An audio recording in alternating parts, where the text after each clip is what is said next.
బాపట్ల జిల్లా రేపల్లిలోని బాలికల గురుకుల పాఠశాల జూనియర్ కళాశాలలో మంత్రి డోలా బాలవీరాంజనేయ స్వామి ఆకస్మికంగా తనిఖీ చేశారు. వసతులు సరిగా లేవని, మరుగుదొడ్లు అధ్వాన్నంగా ఉన్నాయని విద్యార్థులు చెప్పడంతో మంత్రి డోలా ప్రిన్సిపల్పై ఆగ్రహం వ్యక్తం చేశారు. హాస్టల్లో మాజీ సీఎం జగన్ ఫోటో ఎందుకు పెట్టారని సిబ్బందిని ప్రశ్నించారు. 2 గంటల పాటు విద్యార్థులతో మాట్లాడి వారి సమస్యలు తెలుసుకునే ప్రయత్నం చేశారు. ప్రిన్సిపల్పై శాఖాపరమైన చర్యలు తీసుకోవాలని అధికారులను ఆదేశించామని, హాస్టల్లో వసతులు సరిగా లేవని, త్వరలో వాటిని పరిష్కరిస్తామని చెప్పారు. ఇక్కడికి వస్తే శానిటేషన్ మాత్రం కొంచెం అధ్వానంగా ఉంది. పర్యవేక్షణ లోపం స్పష్టంగా కనిపిస్తూ ఉంది. నీళ్ల సమస్య కూడా ఉంది. ఈ విషయం ప్రభుత్వం దృష్టికి రావడం జరిగింది.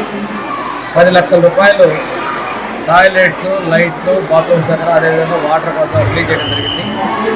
తొందరలోనే ఆ పని పూర్తి చేస్తామని చెప్పేసి తెలియజేస్తూ మనం సత్యప్రసాద్ గారి మినిస్టర్ గారి యొక్క క్యాంప్ ఆఫీస్ కూడా ఈ విషయాన్ని తెలియజేయడం జరిగింది. వారి సోదరులు కూడా ఆ పని పూర్తి చేసిన బాధ్యత తీసుకుంటారు.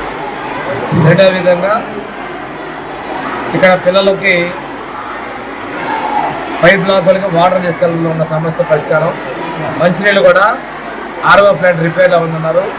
అది కూడా స్థానికంగా మన మంత్రి గారు సత్యప్రసాద్ గారు చందన చేస్తున్నారు.